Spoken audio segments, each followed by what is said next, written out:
So then how Vastu Shastra helps, कैसे मदद करता है वास्तुशास्त्र हम सबकी, चलिए देखते हैं। हम यानी कि इंसान जो बना हुआ है, ये बना हुआ है 5 तत्वों से, 5 एलिमेंट से। इसके बारे में आपने शायद सुना होगा, अगर आपको याद दिलाओ तो शक्तिमान में बार बार ये चीजें बताती थी, ठीक है। तो हम 5 तत्वों से बने हुए हैं, अर्थ यानी पृथ्वी, वाटर जल, फायर अग्नि, एयर यानी कि हवा वायु, एंड स्पेस यानी कि आकाश। कहते हैं कि इंसान जो बना हुआ है ये 5 तत्वों से मिलके बना हुआ है, ये पूरा ब्रह्मांड जो बना हुआ है ये भी इन 5 तत्वों से मिलके बना हुआ है। सो वास्तुशास्त्र क्या कहता है, वास्तुशास्त्र हमें यानी कि इन 5 तत्वों को जो हमारे अंदर है, इनको बाहर के जो पूरा ब्रह्मांड जो है उसमें जो 5 तत्व है उनके साथ जोड़ता है, ठीक है। जो मैंने कहा था ना, हार्मोनी विथ नेचर, तो वो हमें उनके साथ जोड़ता है और इसीलिए हमें इन 5 तत्वों से ज्यादा एनर्जी मिलती है, इन 5 तत्वों का ज्यादा से ज्यादा लाभ मिलता है। इससे क्या होता है, हमारा हेल्थ पे परिणाम होता है, हमारा मेंटल हो गया, फिजिकल हेल्थ हो गई, हमारा लाइफ स्पैन हो गया, सारी चीजों पे इसका गुड इफेक्ट होता है। So ultimately what it does, it maximise the benefits by nature in our day to day life. रोजमर्रा की जिंदगी में नेचर से जो भी बेनिफिट हमें मिल सकते हैं, ये वास्तुशास्त्र हमें दिला के देने में मदद करता है।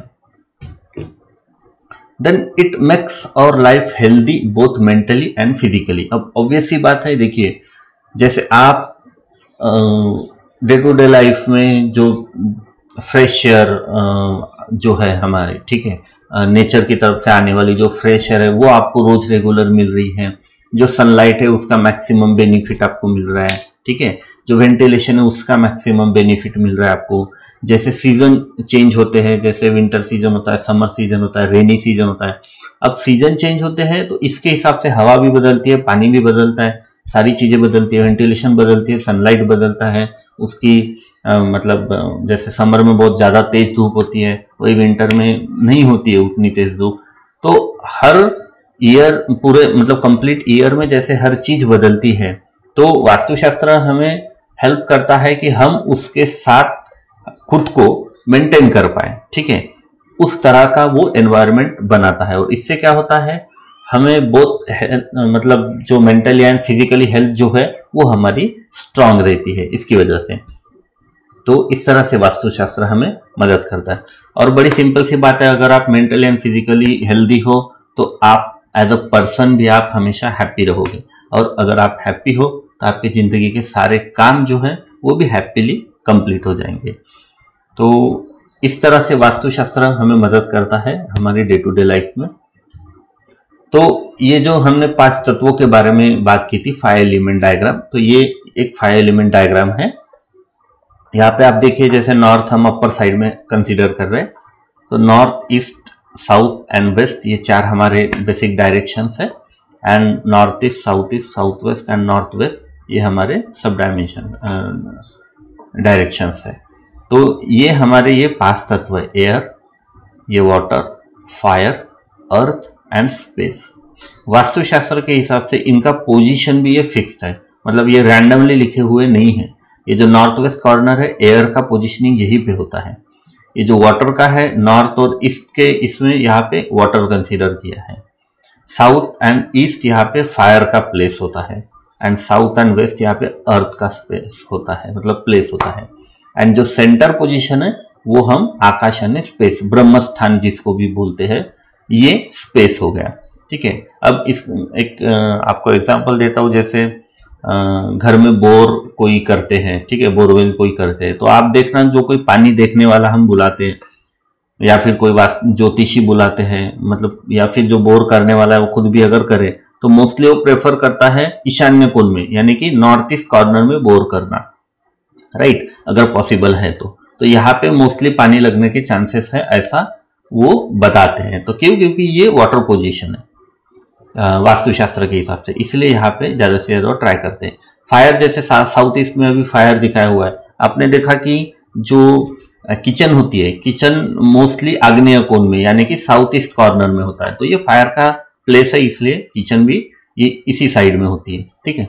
ये हिंदी और मराठी में है, ये इंग्लिश में है। अब सबसे जरूरी बात, आपको याद नहीं है तो इसको रट लीजिए, याद कर लीजिए, कोई ट्रिक यूज कर लीजिए, लेकिन ये आपको याद होना जरूरी है। ये 8 डायरेक्शंस आपको पता होना जरूरी है। क्या होगा, जब भी क्लाइंट आपको मिलने आता है तो आप उसके सामने ही उसको जब आप वास्तुशास्त्र पढ़ लोगे तब उसको आप बता पाओगे, हाँ यहाँ पे आपका बेडरूम आने वाला है, यहाँ पे किचन आने वाली है, यहाँ पे स्टडी रूम आएगी, इधर हॉल आएगा, इधर से मेन डोर रहेगा, ठीक है। ये सारी चीजें आप विद इन अ मिनट और विद इन 5 मिनट आप उनको सारी चीजें बता पाओगे, जब आपका वास्तुशास्त्र के पोजिशनिंग कंफर्म हो जाएंगे, आपको याद हो जाएंगे सारे, ठीक है। अब ये कैसे होंगे, सबसे पहले तो आप डायरेक्शंस याद कीजिए। पूर्व पश्चिम उत्तर दक्षिण तो आपको पता है, लेकिन ईशान्य, वायव्य, नैऋत्य, आग्नेय ये आपको शायद नहीं पता होगा, क्योंकि इनका डे टू डे लाइफ में कोई उतना यूज आता नहीं था, इसलिए ये नहीं पता। मैंने भी जब स्टार्ट किया तो मुझे भी नहीं आते थे, लेकिन फिर धीरे धीरे ये आ गए। तो ईशान्य, वायव्य, नैऋत्य, आग्नेय ये कौन से कॉर्नर में आते हैं ये आपको पता होना जरूरी है। इसका मैं आपको एक छोटा सा ट्रिक बताता हूं जो मैं यूज करता था स्टार्टिंग में जब मुझे याद नहीं थे। देखिए, उत्तर हम अपर की तरफ पकड़ रहे हैं तो एंटी क्लॉकवाइज आप रोटेट कीजिए। तो ईशान्य, वायव्य, नैऋत्य, आग्नेय, इसको शॉर्ट फॉर्म में हम मराठी में बोलते थे इकडून, ईशान्य का इकडून यानी कि इधर से, इकडून वानर नाचत आले, इकडून वानर नाचत आले, यानी कि क्या, ईशान्य वायव्य, वानर का वायव्य, नैऋत्य का नाचत, आग्नेय यानी आले, ठीक है। इकडून वानर नाचत आले, ये बड़ा ही सिंपल है मराठी में। अगर आपको इतना तो मराठी अगर आप जानते होगे या अगर याद कर सकते हो तो अच्छी बात है, या फिर इधर से वानर नाचते हुए आए, ऐसे भी बोल सकते हैं आप, लेकिन बंदर को आपको वानर बोलना पड़ेगा, यही फर्क है। तो इस तरह से ये ट्रिक यूज करके आप ये 5 एलिमेंट डायग्राम याद कर सकते हैं। इसमें वायु, जल, पृथ्वी, अग्नि और आकाश, ये 5 कंपोनेंट जो है ये आपको ध्यान में रखने हैं, ठीक है।